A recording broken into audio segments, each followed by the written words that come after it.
Ayan siya, kukuha siya ng kape.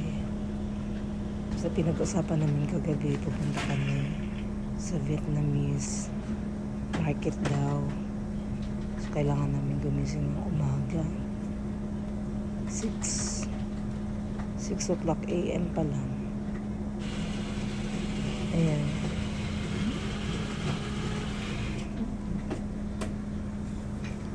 Ang nagising.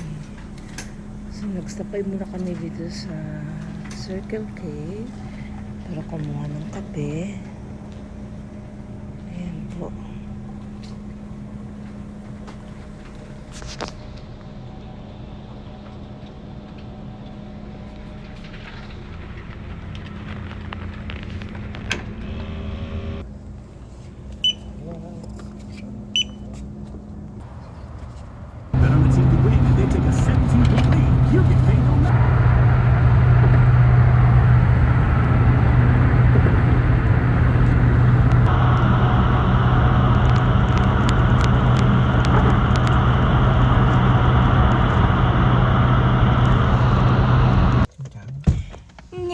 Ito yung sinasabi niyang Vietnamese market every Saturday. Wala namang nagtitinda. Wala namang nagtitinda. Saan ba nagtitinda dyan? Mauna ka na.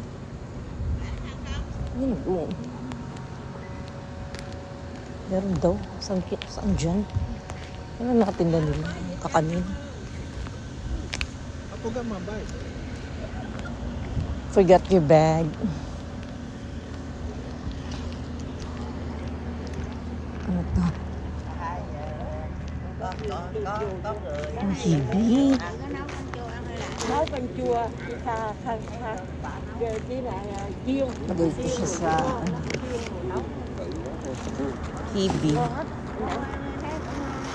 ngon lắm thiệt không phải đâu nó bán đây con lấy hết đó cho Tinta chị mabibili. bán 7 đồng theo không là in tự 6 đồng How much? chua trên đường 20 con này đâu 20. Okay, trên 20. đường 20. how many one Just one. Kasi ito ano to yung hibi para sa mga pansit, sa mga pansit or sa, lagay sa munggo. nấu canh chua ngon á anh gì anh ăn ngoài đó. Diyos ko, ang aga-aga namin gumising ha. Kasi nagmamalaki pa siya kagabi, sabi niya. Bibili daw kami doon sa Vietnamese market. Every Saturday, marami nang magtitinda doon sa Vietnamese community. Yun lang naman yung titinda. So far, nabili namin dried shrimp lang. Pwedeng ilagay sa pansit, kaya sa munggo. Tapos yan, kakanin na. Walay. Nabudol ako. Nabudol mo ako, Chong, ha? Excited pa naman ako magising ng umaga. Binudol mo ako. It's a beautiful morning naman, so okay lang. Chong, binudol mo ako.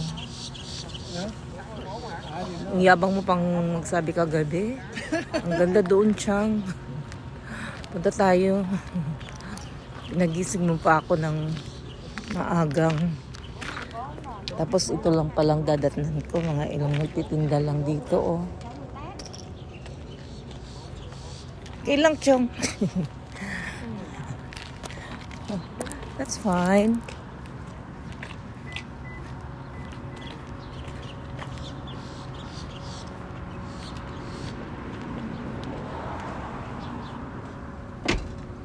No, napaka-gentleman naman ng asawa ko. May ano kasi, may... Teka lang. Did you give her money yesterday? Kailan siya nakakaawa naman siya.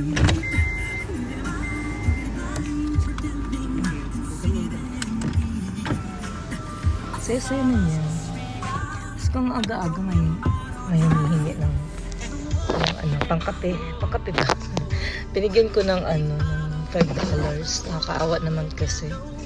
Pero ganito talaga sa Vietnamese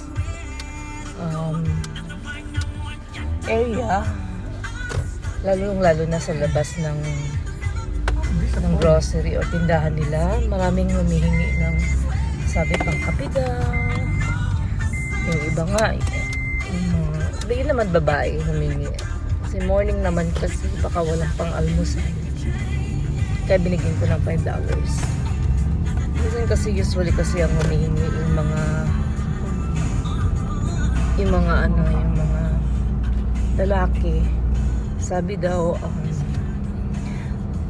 pagkain tapos ang binibili lang pala alak. Wag na dyan. Kasi pupunta naman kami sa Monday. So, siguro nga pauwi na kami. O gusto mo muna mag-breakfast somewhere? Saan mo gusto mag-breakfast?